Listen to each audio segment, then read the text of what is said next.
आज हम लोग फिजिक्स में एक नया चैप्टर शुरू करने जा रहे हैं 11 का जो फिजिक्स है, जिसमें हम लोग पढ़ेंगे आज मैकेनिकल प्रॉपर्टी ऑफ सॉलिड, जिसको हम लोग कह सकते हैं इलास्टिसिटी के नाम से भी हम लोग इसको डिनोट कर सकते हैं, इस चैप्टर को इलास्टिसिटी। तो हम लोग जो पहले पढ़े थे चैप्टर नंबर 7 में एक रिजिड बॉडी के बारे में। रिजिड बॉडी का मतलब होता है कि ऐसा बॉडी जिसमें कि फोर्स या टॉर्क अप्लाई करें तो उसके शेप में जो कि तुमको उसके जो डिफॉर्मेशन ना हो, तो ऐसा बॉडी रिजिड बॉडी कहलाता है, जो कि एक आइडियल कंडीशन है। लेकिन वास्तव में क्या होता है, जब फोर्स अप्लाई करते हैं तो बॉडी डिफॉर्म होते हैं, चाहे वो कितना भी हार्ड क्यों ना हो, उसमें कुछ ना कुछ डिफॉर्मेशन आता ही है। तो इस प्रकार का बॉडी को हम लोग इलास्टिक बॉडी कह सकते हैं। और इलास्टिक बॉडी या प्लास्टिक बॉडी दो तरह के बॉडी होते हैं, जो कि रिजिड बॉडी एक आइडियल कंडीशन है, जो कि हम लोग पिछले जो चैप्टर 7 में हम लोग उसको रिजिड मान के पढ़े थे।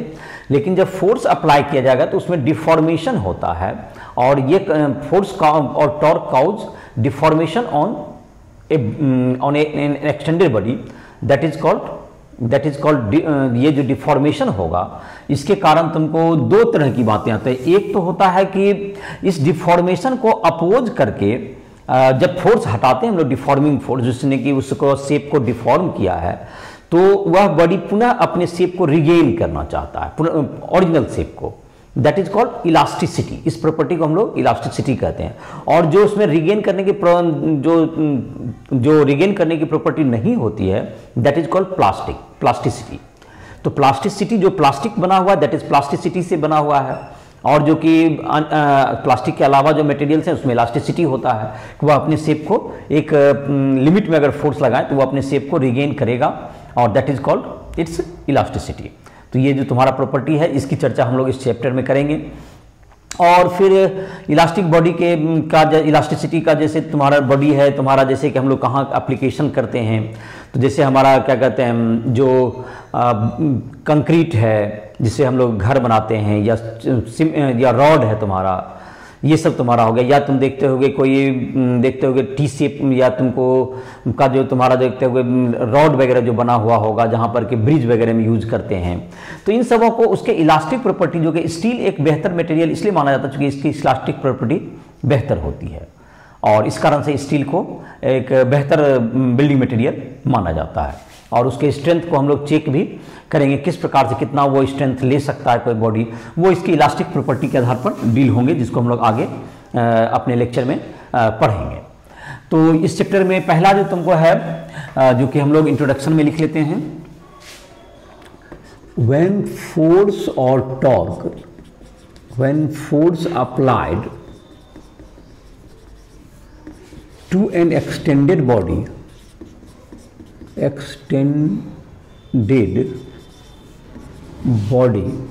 it deforms, the deformation, ये डिफॉर्म होगा, ये जब कि शेप इसका डिफॉर्म कर जाता है, तो डिफॉर्मेशन जो होगा तुमको, इसको हम लोग इलास्टिसिटी कहे। ये जो डिफॉर्मेशन होगा, deform the property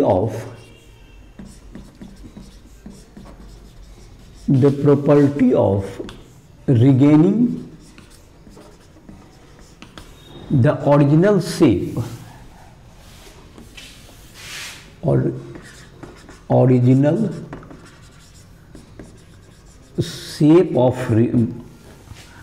shape by a body is called elasticity, and the body is called elastic body, and the body is called elastic body, इसको इलास्टिक बॉडी कहेंगे।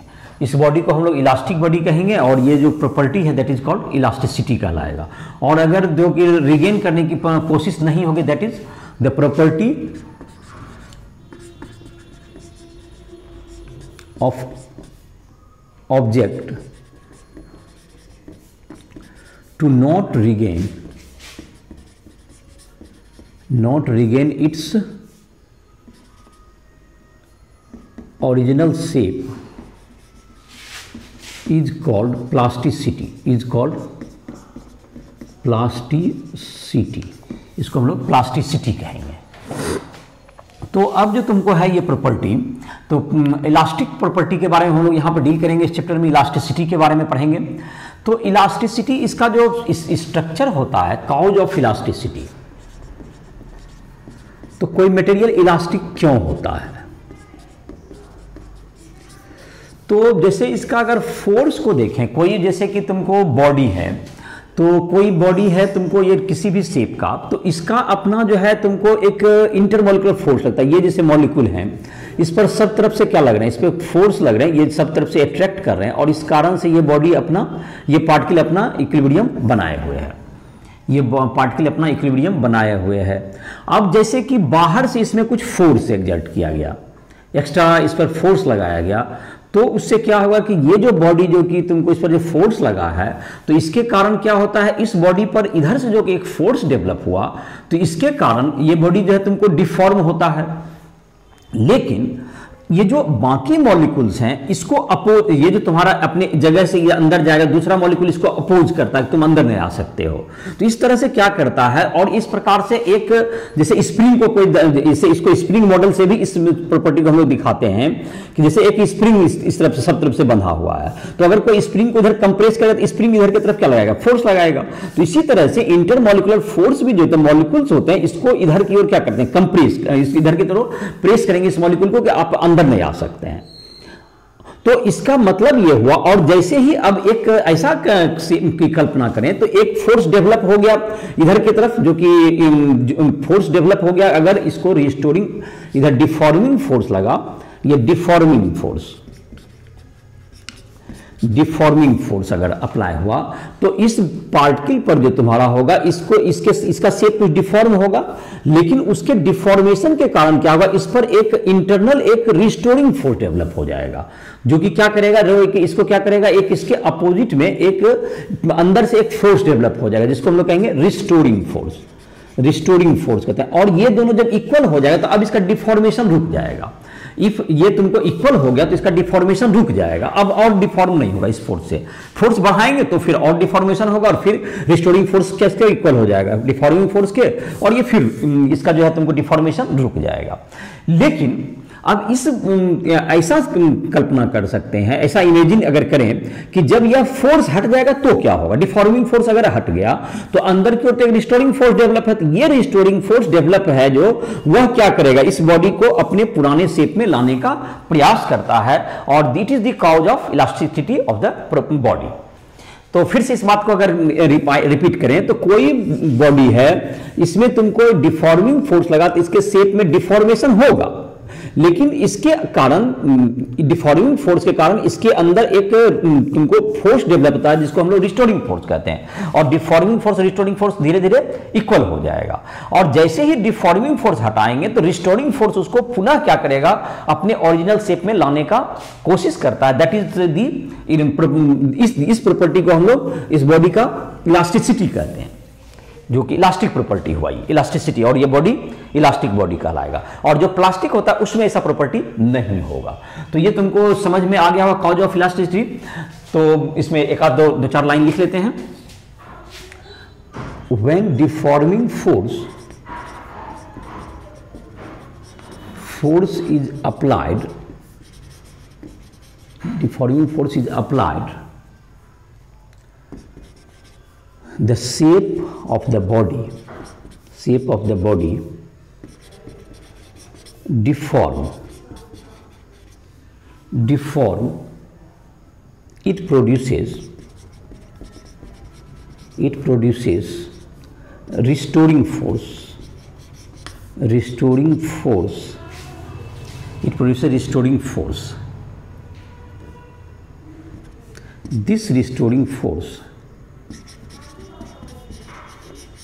This restoring force help body to regain its shape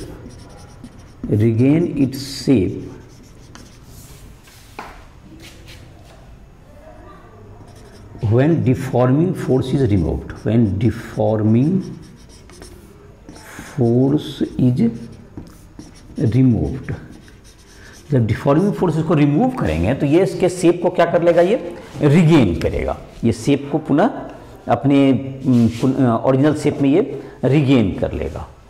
तो ये तुमको ये इसका restoring force जो है तुमको, और जैसे ही तुमको हटा डिफॉर्मिंग फोर्स तो ये इसके रिस्टोरिंग फोर्स के कारण ये तुमको अपने शेप मतलब अपने जो है तुमको पुराने शेप को और रिगेन करता है, जिसको हम लोग इलास्टिसिटी कहते हैं, इस प्रॉपर्टी को। अब इलास्टिसिटी का जो तुमको कारण हो गया, इलास्टिसिटी का तुमको जो कि प्रॉपर्टी है, इसके क्या क्या इलास्टिसिटी को मेजर कैसे करेंगे।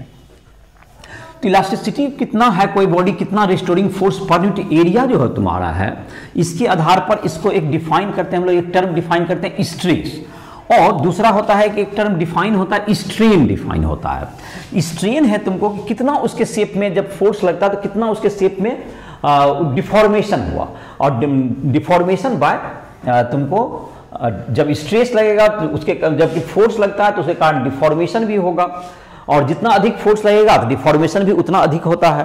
तो ये जो स्ट्रेस होता है, जो स्ट्रेस अगर ज़्यादा है, जो स्ट्रेस जो कि हो गया क्या तुम्हारा फोर्स पर यूनिट एरिया, तो फोर्स पर यूनिट एरिया को आधार पर इसको मेजर करने के लिए इलास्टिसिटी को हम लोग एक टर्म डिफाइन करते हैं जिसको हम लोग कहेंगे स्ट्रेस। और स्ट्रेस जैसे फोर्स लगने के डायरेक्शन के मुताबिक स्ट्रेस को हम लोग अलग अलग डिफाइन भी करते हैं। तो स्ट्रेस क्या होगा तुमको, applied force per unit area is called stress।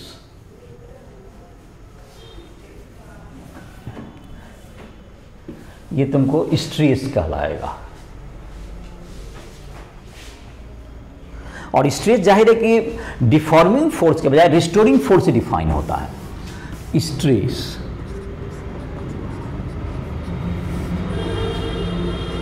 The restoring force per unit area is called stress। तो stress is equal to restoring force by cross section area, restoring force by cross sectional area। ये तुमको हो गया stress is equal to force by area, force by area. तो S I unit of इसका क्या हो जाएगा, S I unit of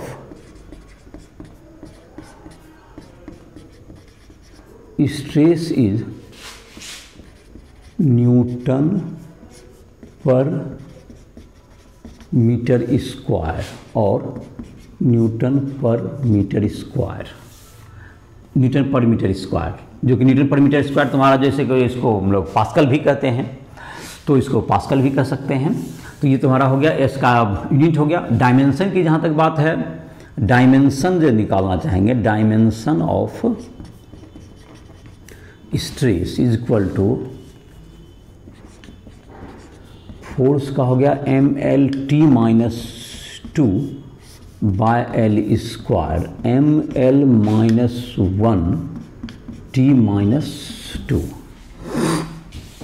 mL-1T-2। ये हो गया तुमको Newton per metre square.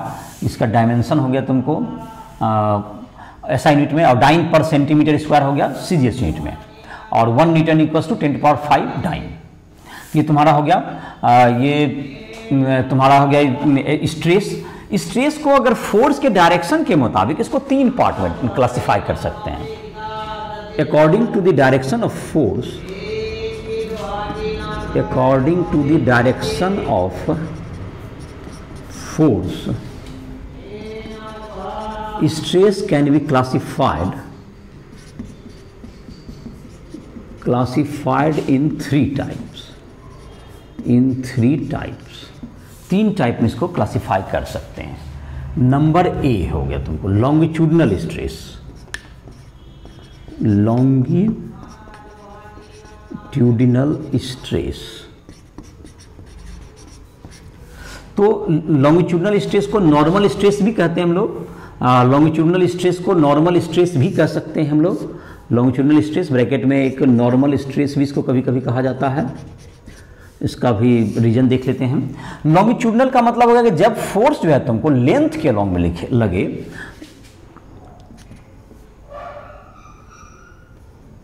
The force per unit area, the force acts along the length or perpendicular to cross section area, perpendicular to cross section area, the force per unit area is called longitudinal stress, longitudinal stress। तो longitudinal stress क्या हो जाएगा, जबकि तुमको ये जो तुम्हारा है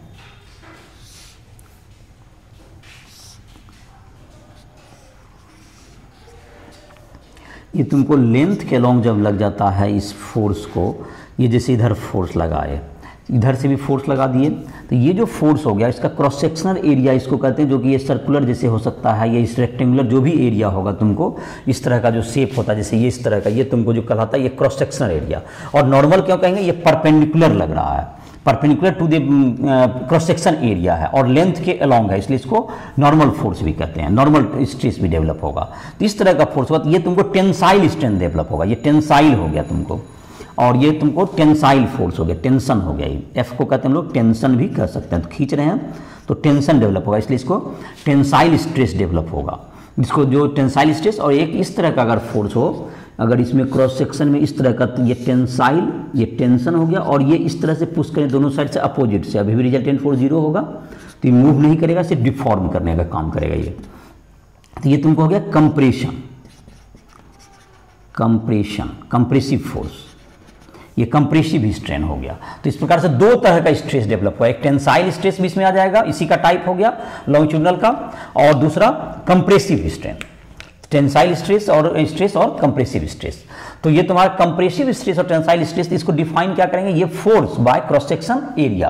अगर एरिया ऑफ क्रॉस सेक्शन तुम्हारा हो गया ये तुम्हारा ए, तो फोर्स हो गया तुम्हारा एफ, और एरिया ऑफ क्रॉस सेक्शन है इसका ए, इसको कहते हैं एरिया ऑफ क्रॉस सेक्शन, इसको बोलते हैं, जो कि जिस शेप में है क्रॉस सेक्शन, सर्कुलर हो सकता है, पाई आर स्क्वायर ले लोगे इक्वल टू ए, और अगर तुमको रेक्टेंगुलर है तो एल इंटू बी, अगर स्क्वायर टाइप का है तो L square.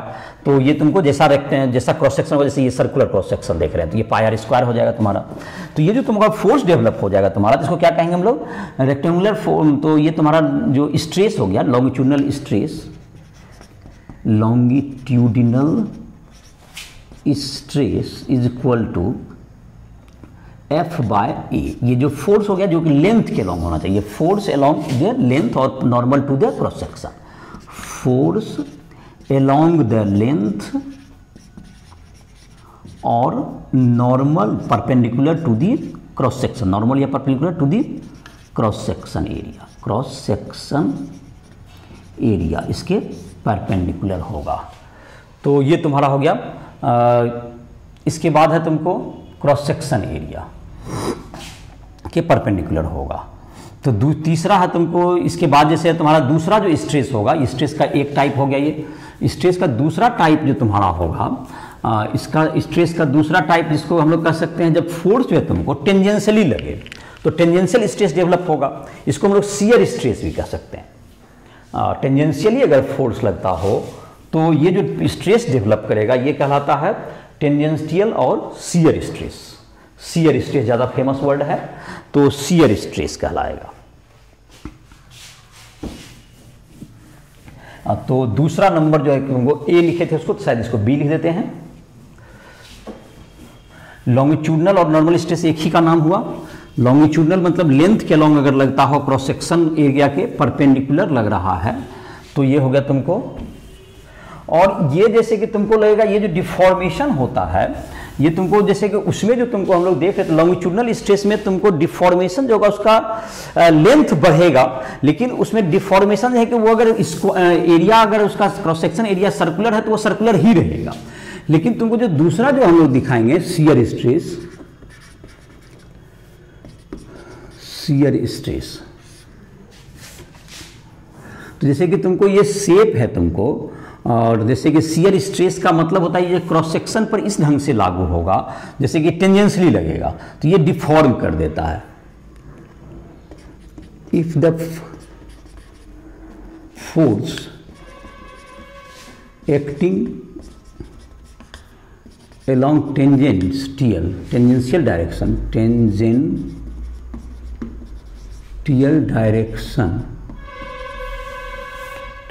direction, this force per unit area is called shearing stress, is called shearing stress। तो ये जो तुम्हारा है ये क्रॉस सेक्शन एरिया अगर ऐसा है तो इसमें अगर फोर्स इस ढंग से लगे तो ये टेंजेंशियली ऐसे, या दूसरे शब्द में कहें एलोंग द, जैसे कि तुमको अगर ये अगर मान लेते हैं इस तरह का शेप है, तुमको मान लेते हैं स्क्वायर शेप का है, तो अगर ये तुमको लगे इस ढंग से लगे कि ये फोर्स इधर लगे और ये फोर्स इधर लगे, तो ये तुमको क्या करेगा, इसको ये जो तुमको इस ढंग से ये शेप को डिफॉर्म कर देगा। It deforms the square into it deforms the rectangle into a parallelogram। ये तुमको इस ढंग से डिफॉर्म करती है, पैरेललोग्राम हो जाएगा। अगर इसका लेंथ ये वाला L मान लें, इसका लेंथ L मान लें, तो ये जो नया शेप हो जाएगा ये देखो तुमको इस ढंग से ये क्या करेगा, डिफॉर्म हो जाएगा। ये तुमको डिफॉर्म होके ऐसे हो जाएगा। तो ये जो डिफॉर्म होगा तो ये तुमको ये पार्ट इधर भाग जाएगा, तो ये तुमको फिर से अगर इसको रीअरेंज करके इसे बैठाएंगे तो इस ढंग से क्या हो जाएगा, ये तो इसको रीअरेंज करेंगे तो इस ढंग से ये आ जाएगा फिर से रीशेप में इसको डिफॉर्म के बाद। तो ये जो तुम्हारा होता है, ये जो तुम्हारा एंगल जो फॉर्म हुआ, ये जो एंगल फॉर्म होगा तुम्हारा यहाँ पर, जैसे पहले था यहाँ पर और ये डिफॉर्म होके ऐसे हो गया, तो ये जो एंगल बना इसको हम लोग शियर एंगल भी कहते हैं। ये तुमको ये जितना एक्स इधर अगर भागा और ये एल है तुम्हारा, तो शियर एंगल के रूप में भी ये तुमको ये डिफाइन होता है, जिसके कारण ये तुमको मतलब कि डिफॉर्म हो जाता है, इसका शेप क्या हो जाएगा, ये डिफॉर्म कर देता है ये। तो ये तुमको इसको डिफॉर्मेशन काउज कर देगा। तो इस तरह का चीज़ को हम लोग क्या कहते हैं, इस तरह के स्ट्रेस को हम लोग शियरिंग स्ट्रेस कहते हैं। तो शियरिंग स्ट्रेस में भी तो शियरिंग स्ट्रेस जो होगा तुम्हारा that's equals to force by area, F by A, और फोर्स क्या हो जाए, टेंजेंशियल टू दिस सरफेस। ये तुमको अलोंग द, मतलब कि तुम परपेंडिकुलर ना होकर के ये अलोंग द सरफेस भी कह सकते हो। अगर टेंजेंट अगर स्क्वायर वगैरह तो इसको अलोंग द लेंथ कहिए, इसके इसमें एक्ट करेगा। तीसरा तुमको है वॉल्यूम स्ट्रेस। वॉल्यूम स्ट्रेस को हम लोग प्रेशर भी कह सकते हैं। जो सामान्यतः हम लोग जो प्रेशर आया हुआ है जो वर्ड, वो वॉल्यूम स्ट्रेस का ही दूसरा नाम है।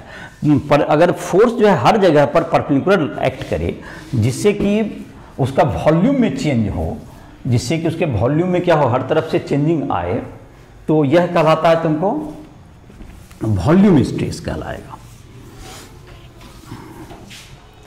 सी नंबर देखते हैं। स्ट्रेस के 3 टाइप थे, पहला लॉन्गिट्यूडनल, दूसरा टेंजेंशियल और या शियरिंग स्ट्रेस, और तीसरा हो गया तुमको वॉल्यूम स्ट्रेस। वॉल्यूम स्ट्रेस अगर तुमको the force perpendicular to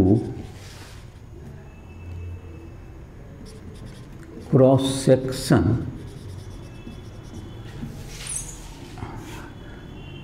and it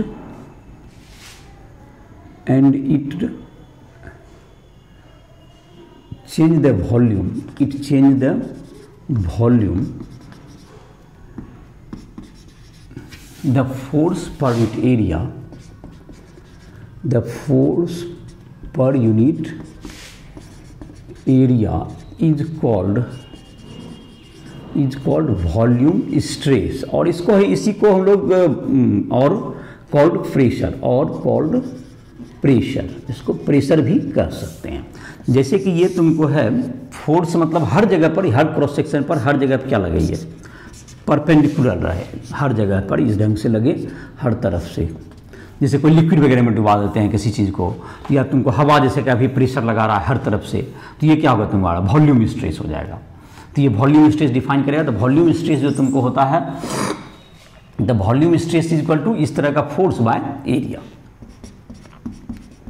volume stress is equal to ये जो फोर्स F लग रहा है सबका resultant by F by area, ये वॉल्यूम स्ट्रेस हो गया।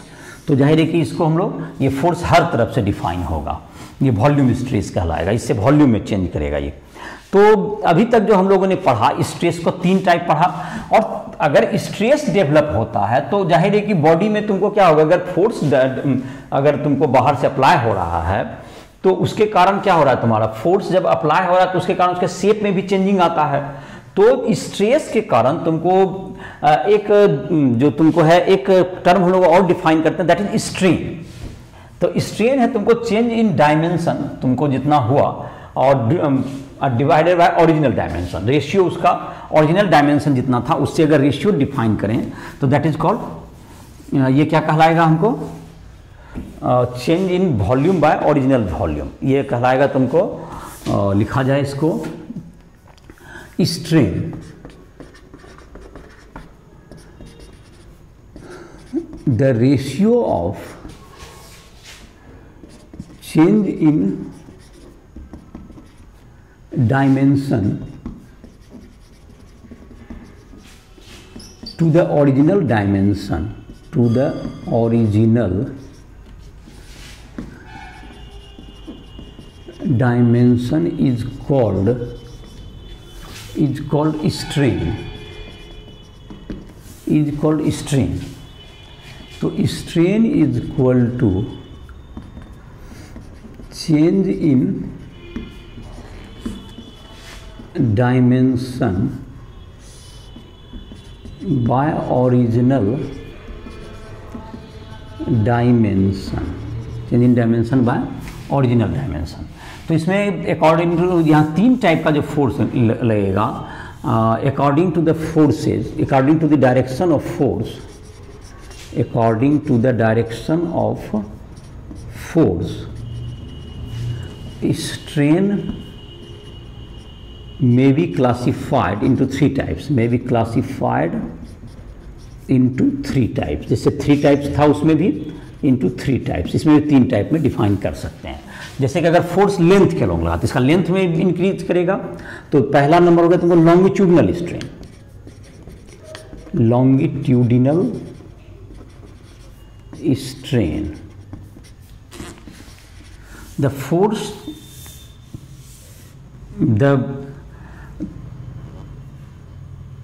change in the ratio of change in length to the original length, is called longitudinal strain, is called longitudinal strain। तो इसमें क्या होगा, तुमको जब फोर्स लगेगा, जैसे कि ये तुमको है, तो ये इसके लेंथ में चेंज होता है, ये इसका लेंथ अगर L है, और अगर इसके लेंथ में जबकि इधर फोर्स लगा, इसका इंक्रीज कर जाएगा इसमें। अगर तुमको ये टेंसाइल हो गया, अगर कंप्रेशन होगा तो डेल्टा L, मतलब कि ये इसमें घटेगा, और इसमें क्या होगा, लेंथ बढ़ेगा। तो चेंज इन लेंथ, अगर इफ, तो इसका जो है लॉन्गिट्यूडिनल स्ट्रेन हो गया if change in length is delta L, by force लगने से इसमें लेंथ में चेंज होगा, force cause a change in length, force cause change in length by delta L, the longitudinal stress, longitudinal strain is equal to delta L by L, is equal to change in length by original length, change in length bye original length, ये कहलाएगा यहाँ पर इसका longitudinal strain कहलाता है ये। और दूसरा इसके बाद तुम्हारा जो आएगा लॉन्गिट्यूडनल स्ट्रेन के बाद तुम्हारा जैसे था इसमें लॉन्गिट्यूडनल स्ट्रेस था तो लॉन्गिट्यूडनल स्ट्रेन आया, तो उसी ढंग से फिर आएगा शेयरिंग स्ट्रेस था तो शेयरिंग स्ट्रेन आ जाएगा उसका, वॉल्यूम स्ट्रेस है तो तीसरा वॉल्यूम स्ट्रेन होगा। तो इसी ढंग से तुमको दूसरा डिफाइन करेंगे शेयरिंग स्ट्रेन को, ये शेयरिंग स्ट्रेस या शेयरिंग स्ट्रेस के अकॉर्डिंगली शेयरिंग स्ट्रेन डिफाइन होगा।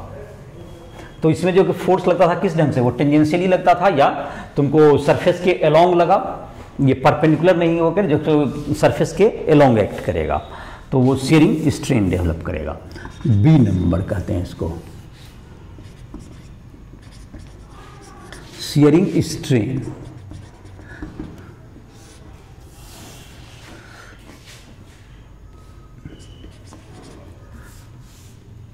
तो शेयरिंग एंगल भी इसको कहते हैं हम लोग। जैसे देखो ये तुमको अभी जो फिगर बना रहे थे, अगर ये क्रॉस सेक्शन है इसका, तुमको इसमें फोर्स इधर अप्लाई किया गया जिससे कि ये डिफॉर्म हो जाए, तो ये जो तुम्हारा आएगा, ये जो तुम्हारा है, ये जो तुमको इसमें जो तुमको देंगे इधर डॉटेड में इसको दिखा सकते हो, आफ्टर फोर्स अप्लाई करने के बाद इसको फिर से रीएडजस्ट करेंगे तो ये तुम्हारा जो कि बनेगा, ये तुम्हारा क्या होगा, इस ढंग से ये डिफॉर्म थोड़ा सा इससे छोटा होगा।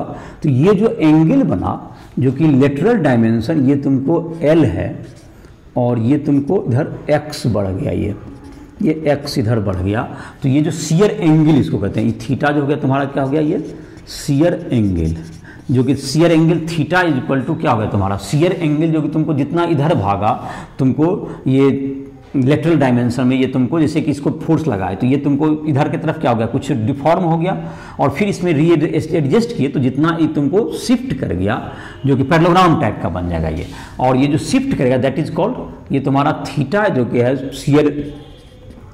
शियर एंगल या शियर स्ट्रेन, शियर एंगल और shear strain theta equals to x by H, जहाँ पर कि अगर इसको फिर से दिखा दें तो ये तुमको x बाय एल इनफैक्ट है तुम्हारा वहाँ पर x बाय एल, तो ये तुमको L है और ये डायमेंशन अगर इतना रिप्लेस हुआ ये थीटा को, तो ये x इधर हो गया, ये तुमको L, मतलब थोड़ा सा डिफॉर्म होता है, ज़्यादा तो नहीं हो, जितना भी डिफॉर्म होगा उसके आधार पर ये एंगल के आधार पर इसको डिफाइन करते हैं।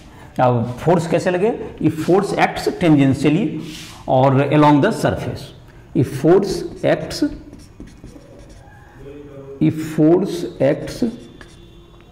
along the surface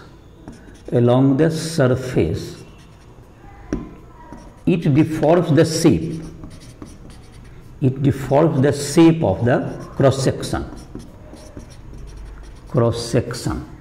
ये shape, the angle formed is called shear angle, जो फिगर के द्वारा इसको एक्सप्लेन कर दोगे। तीसरा नंबर है तुमको volume strain, C number,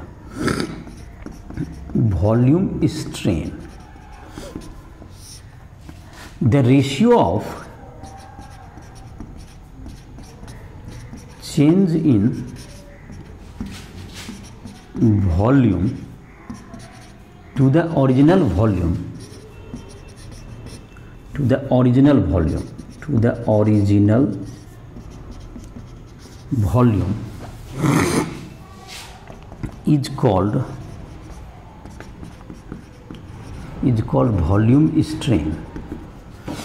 is called volume strain,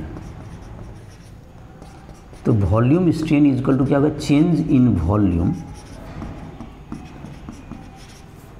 bye original volume, that's equals to delta V by V, change in volume अगर वी हुआ बाय वी, जो कि इस तरह का जो है तुमको ये जो तुमको सब तरफ से प्रेशर फोर्स लगता है तो इसके वॉल्यूम में क्या करेगा, चेंज करेगा, तो डेल्टा वी बाय वी को हम लोग क्या कहेंगे। तो ये जो तुमको स्ट्रेन है ये डायमेंशनलेस होता है, स्ट्रेन तुमको सेम चीज़ का रेशियो होता है, इसलिए dimensionless and unitless, strain is dimensionless and unitless, strain is unitless and dimensionless, और स्ट्रेस का तो तुम्हारा हो गया पास्कल होता है, Newton per metre square unit होता है, और डायमेंशन तुमको ml-1 T-2। तो ये तुम्हारा स्ट्रेन हो गया। तो अब तुमको जहाँ तक कि स्ट्रेस जो है तुम्हारा एक, जहाँ तक कि तुम्हारा कुछ एक लिमिट तक जो होता है, strain directly proportional to strain होता है। स्ट्रेस अगर ज़्यादा लगाया जाएगा तो जाहिर है कि स्ट्रेस भी क्या होगा, तुमको उसमें भी स्ट्रेस डेवलप होगा। तो इसके अकॉर्डिंगली तीन तरह का जैसे स्ट्रेस और स्ट्रेन है, तो रॉबर्ट हुक नाम के एक साइंटिस्ट ने बताया कि तुमको, उन्होंने अपने एक्सपेरिमेंट के आधार पर यह पता किया कि जो जितना ज़्यादा स्ट्रेस डेवलप होता है, जितना अधिक आप फोर्स लगाएंगे तो डिफॉर्मिंग फोर्स जितना अधिक होगा तो रिस्टोरिंग फोर्स भी उतना ही अधिक डेवलप होगा। रिस्टोरिंग फोर्स उतना अधिक डेवलप होगा तो जो उस स्ट्रेन भी क्या होगा तुम्हारा, उसमें चेंज इन लेंथ हो या तुमको वॉल्यूम हो, वो भी ज़्यादा होगा। तो चेंज इन लेंथ जो तुम्हारा होगा, इसका मतलब यही हुआ कि ये तुम्हारा होता है एक लिमिट तक होता है। हुक्स लॉ भी कहते हैं इसको, रॉबर्ट हुक के नाम पर दिया गया Hooke's law.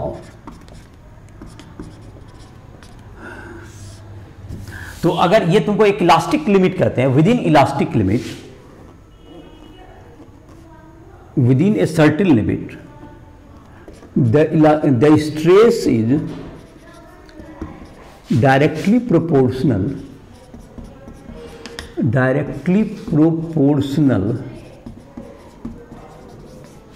to strain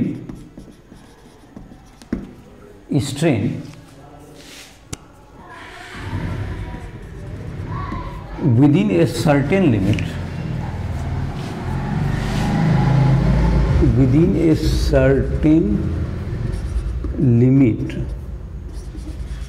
called elastic limit।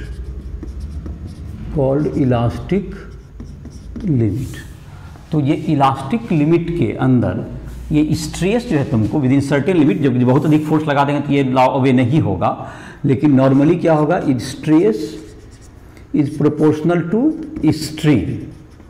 और इसका मतलब हो गया, और उसके बाद अगर तुमको इलास्टिक लिमिट के बाद जो तुम्हारा है जो बिहेवियर होगा, स्ट्रेस स्ट्रेन कर्व हम लोग बाद में ड्रॉ करते हैं, और ये तुमको जहाँ तक अभी जो ड्रॉ करेंगे इलास्टिक लिमिट तक, तो ये तो तुम्हारा stress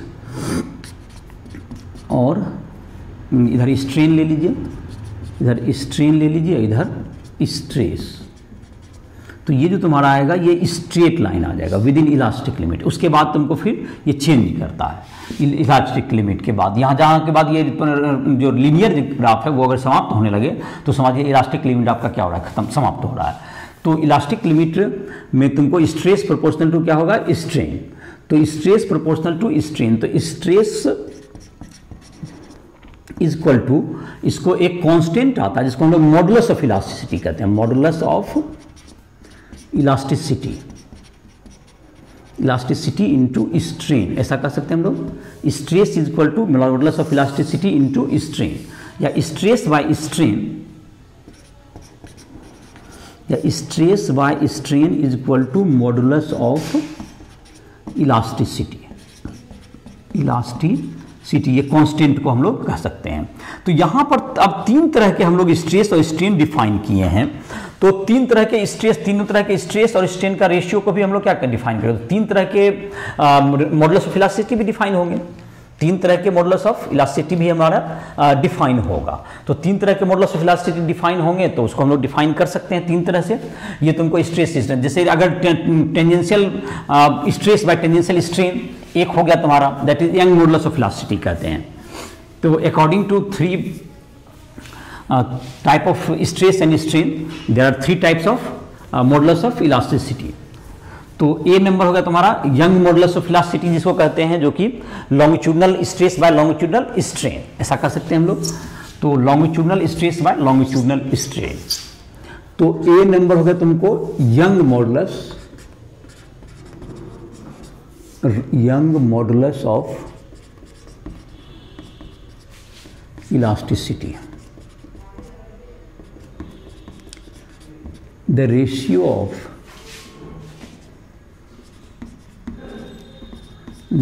longitudinal stress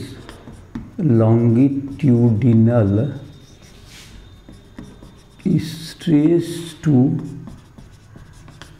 longitudinal strain is called young modulus of elasticity. Young modulus of elasticity. तो y equals to longitudinal stress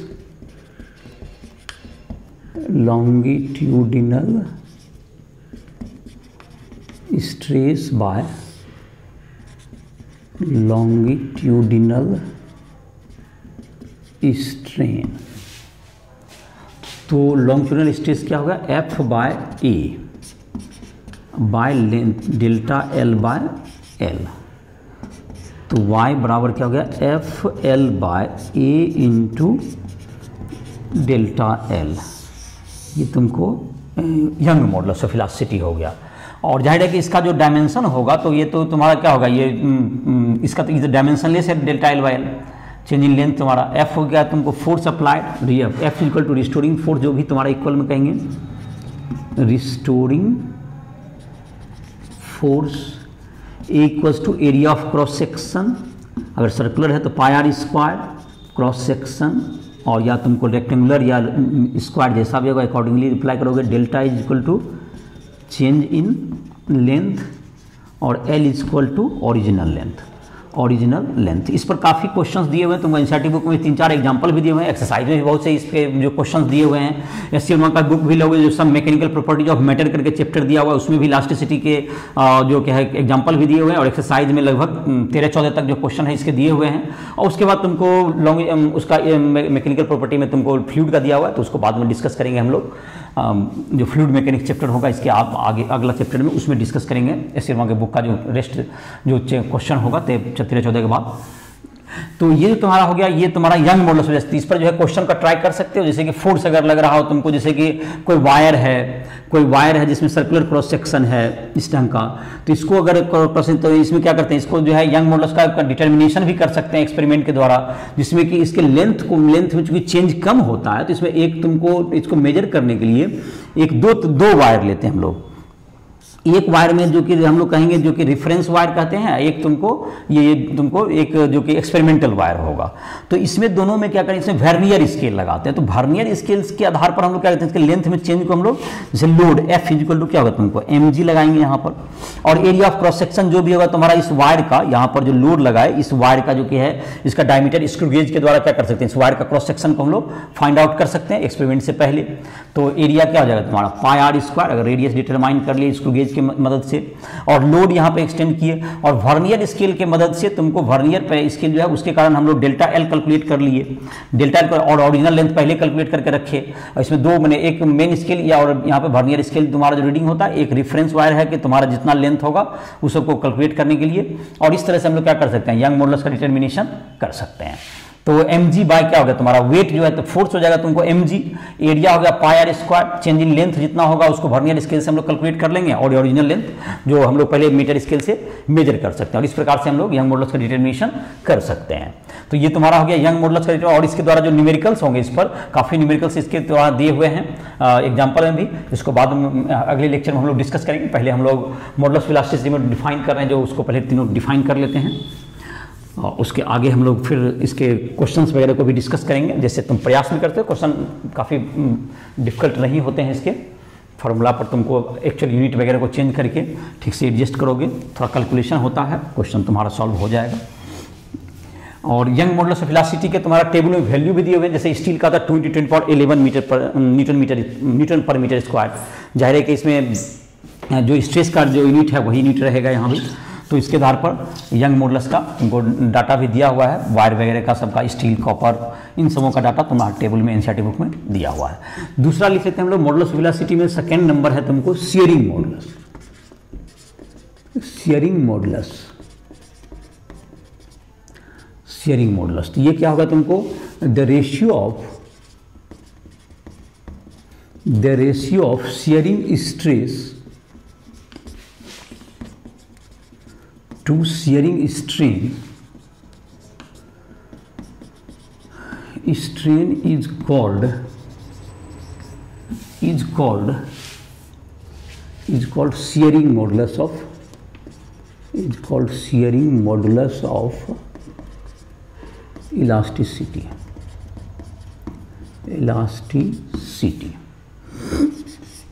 ये शेयरिंग मॉडुलस इक्वल टू ये हो गया तुमको shearing stress by shearing strain F by A थीटा, ये हो गया तुमको शेयरिंग स्ट्रेस बाय शेयरिंग। तीसरा नंबर है तुमको bulk modulus,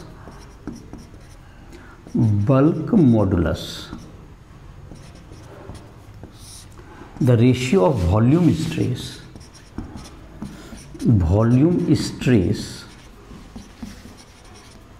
to volume strain is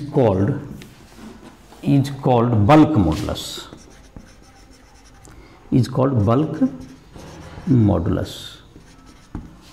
तो बल्क मॉडुलस को हम लोग डिफाइन करेंगे बी से। तो बी इज इक्वल टू क्या हो गया तुमको वॉल्यूम स्ट्रेस को प्रेशर के रूप में भी हम लोग डिफाइन कर सकते हैं, volume stress by volume strain.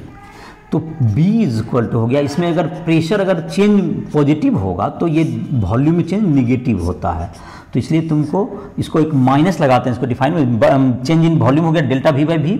ये तुमको क्या delta P is equal to change in pressure, delta V हो गया चेंज इन वॉल्यूम, और V is equal to original volume. तो ये तुमको जनरली हम लोग फ्लूइड में ज़्यादा ये होता है, तुमको वॉल्यूम अगर प्रेशर अगर अप्लाई करेंगे जिससे कि उसका प्रेशर क्या हुआ इंक्रीज कर रहा है तो वॉल्यूम डिक्रीज करेगा, और प्रेशर अगर घटेगा तो वॉल्यूम इंक्रीज करेगा, इसलिए इसको पॉजिटिव करने के लिए हम लोग एक माइनस चिन्ह देते हैं। और बल्क मॉडुलस का रेसिप्रोकल को हम लोग कहते हैं कंप्रेसिबिलिटी। इसका बल्क मॉडुलस का इसका यूनिट वगैरह तो न्यूटन पर मीटर स्क्वायर ही सबका है। The reciprocal of bulk modulus यहीं पे लिख देते हैं, bulk modulus B is called compressibility. जिसका बल्क मॉडुलस कम होगा उसका कंप्रेसिबिलिटी ज़्यादा होगा। तो K is equal to 1/B bulk modulus, K compressibility हो गया। ये कंप्रेसिबिलिटी इज इक्वल टू 1/बल्क मॉडुलस। कंप्रेसिबिलिटी जिसका ज़्यादा होगा, जिसको ज़्यादा कंप्रेस कर सकते हैं तो उसका बल्क मॉडुलस कम होगा इजीली। जैसे कि वाटर वगैरह को कंप्रेसिबिलिटी क्या होता है, बहुत कम होता है, तो इसका मतलब ये वाटर को कंप्रेस करना, जिसको कंप्रेस करना मुश्किल होता है, दैट इज उसका तुमको कंप्रेसिबिलिटी फैक्टर क्या हो गया, कम हो गया, तो बल्क मॉडुलस ज़्यादा होगा। ये दोनों एक दूसरे के इन्वर्सली प्रोपोर्शनल होता है। तो जिसको कंप्रेस करना जिसको मुश्किल हो, जैसे एयर वगैरह उसको आसानी से कंप्रेस कर सकते हैं, तो ये तुम्हारा उसके जबकि वाटर वगैरह को कंप्रेस करना मुश्किल होगा मतलब कि। तो ये तुम्हारा हो गया ये तुमको मॉडुलस ऑफ इलास्टिसिटी का। तो इसके आधार पर तुमको जो है इसके जो क्वेश्चंस हैं उसको हम लोग क्या कर सकते हैं, इसके आधार पर मतलब यंग मॉडुलस के बहुत से क्वेश्चन दिए हुए हैं, कुछ बल्क मॉडुलस के या और कुछ शेयरिंग मॉडुलस के भी क्वेश्चन तुम्हारे बुक्स में भी दिए हुए हैं, एनसीईआरटी का एग्जाम्पल और एक्सरसाइज इसमें भी, और ऐसे में भी तुम क्वेश्चन को ट्राई कर सकते हो। जो सब मैकेनिकल प्रॉपर्टी ऑफ मैटर करके जो चैप्टर है उसमें दिया हुआ है। तो हम लोग नेक्स्ट लेक्चर में इसका जो है तुमको जो एग्जांपल्स हैं उसको देखेंगे, जो फार्मूला तुम बनाने की कोशिश भी करोगे। जहाँ भी तुमको किसी भी क्वेश्चन को समझने में दिक्कत हो रहा है, कोई भी टॉपिक में परेशानी हो, फिजिक्स केमिस्ट्री या मैथ किसी में भी न्यूमेरिकल बना रहे हो, या कुछ क्वेश्चंस को या किसी को थ्योरी को समझने में दिक्कत है, उसके तो राइफल ऐप को प्ले स्टोर डाउनलोड करके हमसे संपर्क कर सकते हो कभी भी। और कोई भी तुमको पर्सनल उस पर लाइव क्लासेज हो या पर्सनल क्लासेज के लिए तुम उस पर कॉन्टैक्ट हमसे कर सकते हो। और जो भी तुम्हें जाहिर है कि हमसे पर्सनल टाइम लेकर के भी तुम अपने डाउट्स को क्लियर कर सकते हो। तो इसी के साथ इस लेक्चर को समाप्त कर रहे हैं।